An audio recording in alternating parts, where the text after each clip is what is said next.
Welcome to the Anthro Art Podcast, a space of anthropological insight connected to real-life situations. Here we explore topics of social inequality and inclusion, sustainability, and the social self. We aim to bring a more nuanced understanding of our world and its challenges, but also inspiration and ideas on how to solve them together. We hope you enjoy it.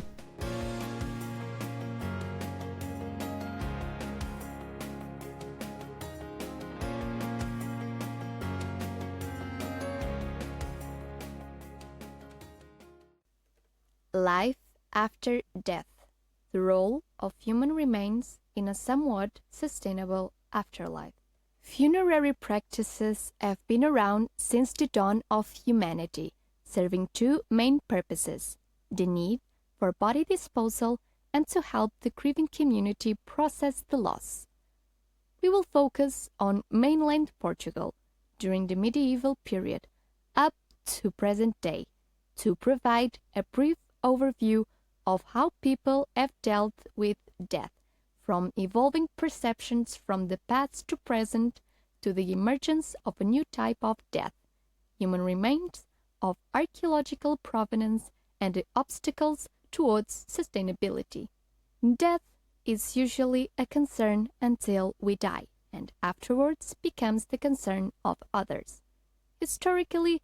death has been considered one of the great themes of what is known as the history of mentalities. How we, both as individuals and as a community, deal with the cessation of life in a variety of processes that ultimately only has two end goals: the disposal of the body and the facilitation of the grief process through the transition of living person to memory of the deceased. Even in an increasingly secularized world, our dead are still so much a part of our community that they too can face targeted attacks like the destruction of grave sites during acts of war, and even be held for ransom from their living loved ones. Portugal is located in the southwesternmost part of Europe, with a dominant Catholic population. 80% according to a 2021 survey, although many other faiths coexist peacefully. Aside from Christian Catholics, two other religions have been present even before the Middle Ages: Muslim and Jewish. Within Christianity itself, the presence of fully organized Protestant communities would only appear during the 19th century. The following presents an overview of the impact of burial practice in mainland Portugal from the Middle Ages up to the present day, since from this period onward, the practice of body inhumation, meaning the burial of the deceased under the soil, will become the standard procedure, especially for the three main religions: Christianity, Judaism, and Islam. It has been argued that due to the preference to bury the deceased as opposed to other methods, that space became increasingly an issue, which may even lead to a seemingly disorganized appearance of archaeological grave sites, as maximization of all available space increasingly became a necessity. The idea that the world of the dead could provide a window into the study of living gained traction in Portugal during the 90s, with foundational works such as José Matoso's studies on the history of death and Eugênia Cunha's paleobiological study of a medieval population. It was also during this decade that Portuguese heritage law made the presence of an on-field biological anthropologist, someone specialized in the study of skeletal human remains, mandatory in every excavation site where the presence of human remains might be expected. Today, due to the application of Dudai's method of anthropologie de terrain, the excavation of burial sites with human remains without a bioarchaeologist or bioanthropologist present is unthinkable in what concerns heritage best practices. All these things combined have permitted a deeper look into the deceased of the past and the living communities to which they had belonged to. History's interest in death allowed for the study of documents related to burial and individuals' last wills, providing an image of how a sick or dying person made their final preparations and their last wishes.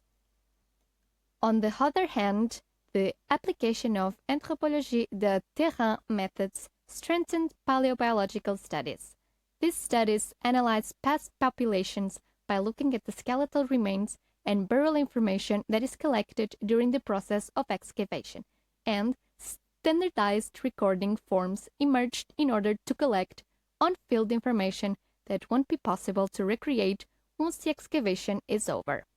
However, as we will see later, the need for space, namely different kinds of storage, will once again become a problem. All this interest regarding the world of the dead has led to the concept of deathscapes, also known as necroscapes, which are perspectives which emphasize the role of space as well as the importance of the study of the dead in order to understand the living, because funerary gestures and treatments allow us to infer on the worldview, hierarchization, and the role of personal identity, such as sex, gender, age, and faith in relation to social status. This means, for example, that the value of women or children in society may be viewed differently than of adult men. The chosen place of burial can also be an indicator of wealth, as especially from the late Middle Ages onward, there will be a variation in monetary cost related to the most desired spaces. The existence in itself of an organized burial place is demonstrative of a collective mental state and a set of socially accepted imperatives that are seen as essential to a community, as well as provides important clues to how individuals perceive the afterlife. For example, although both words necropolis and cemetery allude to burial places, the latter emphasize the notion of resting and a subsequent belief in an outer-worldly afterlife. This will further stress the importance of inhumation as the main burial practice, as well as the position of the cubitus dorsalis, in which the deceased lays on its back as if ready to rise. Although for non-Christian religions, the burial space has always been preferentially separated from the areas ascribed to the living, including synagogues and mosques, from the Middle Ages onward, the location for Christian burial places itself will change from apud ecclesia, near or inside a church, to the creation of municipal-operated cemeteries in specific areas, not only due to the rise of sanitary concerns, but also as a byproduct of the extinction of the religious orders in Portugal in 1836, that would lead to the creation of the burial chapel Capela Jazigo, for the people who could afford one. These were burial graves in municipal cemeteries that were built to mimic a small chapel, so as to bring religion as close as possible to their final resting place. How did people in the past deal with the more practical issues regarding burial and disposal of human remains? The main issues from the Middle Ages onwards concerned space and service, consequences of war, and epidemic diseases. Space and service are concerned with the normal effects of mortality, especially in a culture where the only available option was inhumation, since cremation was considered a punitive measure that denied the soul of the deceased access to the afterlife. Near the moment of death, it was customary to get one's affairs in order to ensure a good death. This meant the acquisition of burial space or simply identifying the space where they had a right to burial, family grave for example, and to leave a certain amount of their estate to pay for burial and maintenance of the burial site, which included not only candles to remain lit, but also the prayers and masses done by priests. So while burial was a form of income for religious orders and parishes, it was also a source of expense of resources. The number of masses and prayers to which the clergy became obliged kept adding up, even when the allocated funds had run out. The sin of simony conditioned the ability of reselling a grave even after the 2-year period or up to skeletonization of the body, which was when it was assumed that the soul had fully separated from the body, as stated in the papal bull De Testande Veritatis, which aimed to uphold this minimal period before exhumation and reburial even when death occurred away from the desired place of burial. This was particularly difficult to uphold during times of war, as it would mean that if death occurred in a faraway battlefield, it would be necessary to return to the place in order to proceed with the exhumation, to return the combatants home. This was often seen as infeasible, so depending on means and distance methods arose to enable the transportation of the dead. In shorter distances, temporary embalming methods allowed to preserve the body during transport, and the body would still decompose once it was buried in the desired place. Another method, developed, used in longer distances, would resort to boiling down the body until it became fully skeletonized, and then transported to the burial site. Although these practices may seem strange nowadays, it is important to keep in mind that cadaver treatment and manipulation were not totally unknown in the Catholic faith, due to its relationship with relics, which were often a source of prestige and power for the churches that kept them, which would only formally cease in the 20th century with the Second Vatican Council. It is very interesting to note that, although it is very common to find ossuaries and reductions, sets of skeletonized remains in archaeological excavation, plague pits, which are almost synonymous to the medieval plague epidemics, are absent in the Portuguese archaeological record, although there are many mentions of their existence in the historical sources.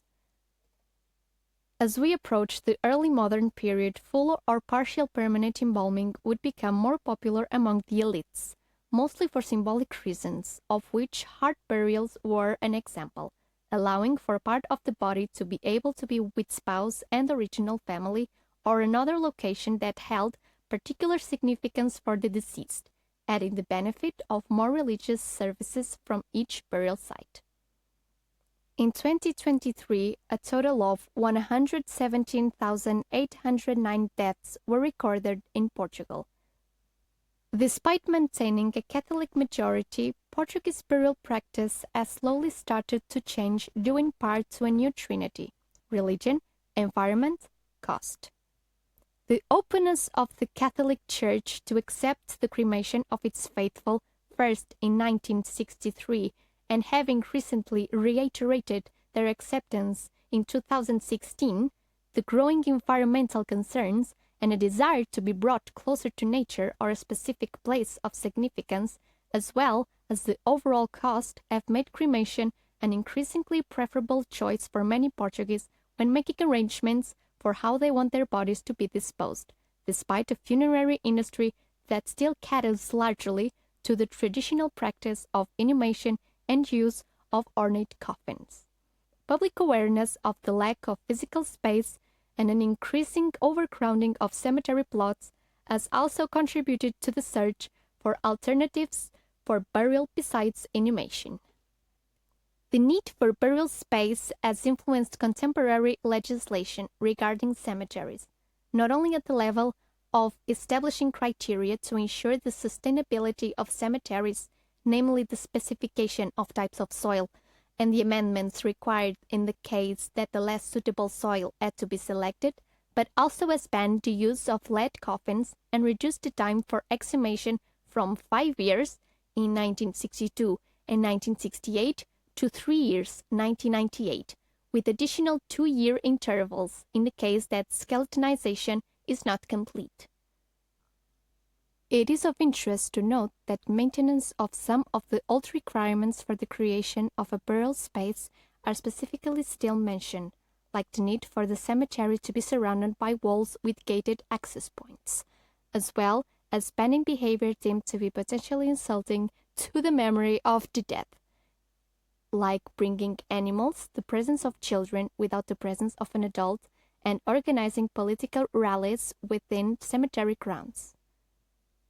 Additionally, some purely sanitary measures are also introduced, such as the prohibition of planting edible trees anywhere within the cemetery. Trees should be planted within a fair distance of the grave in order to avoid the disturbance created by roots and the use of specific amounts of lime on the inside of coffins per adult cadaver and type of coffin.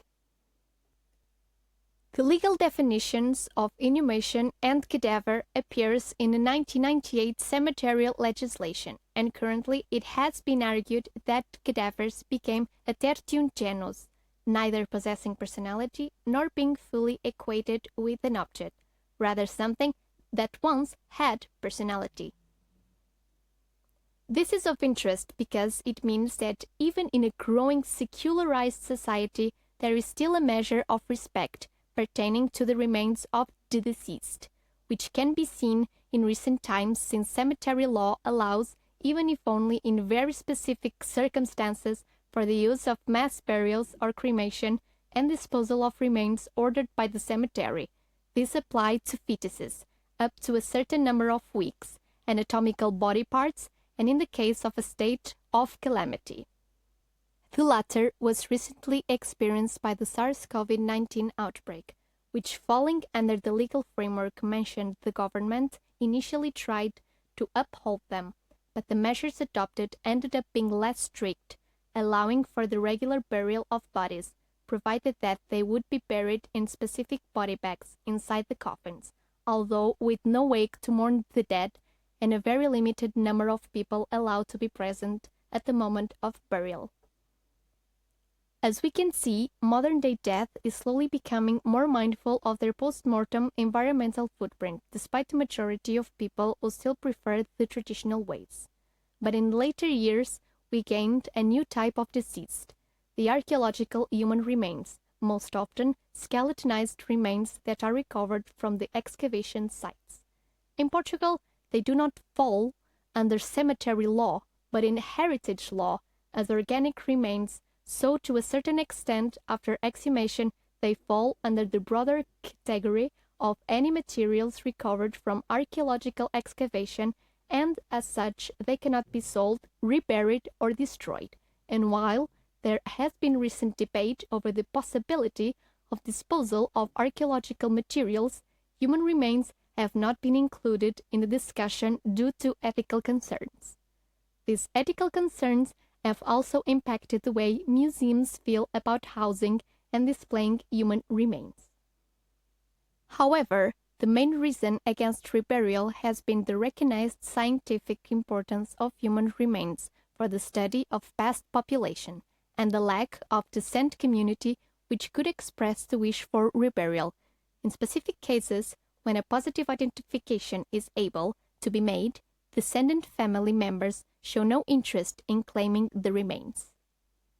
When the archaeological intervention occurs in funerary spaces that are still active, churchyard for example, a compromise solution is sometimes possible. The remains stay with the religious institution but are not reburied. Thus, access to them for scientific endeavors is still possible.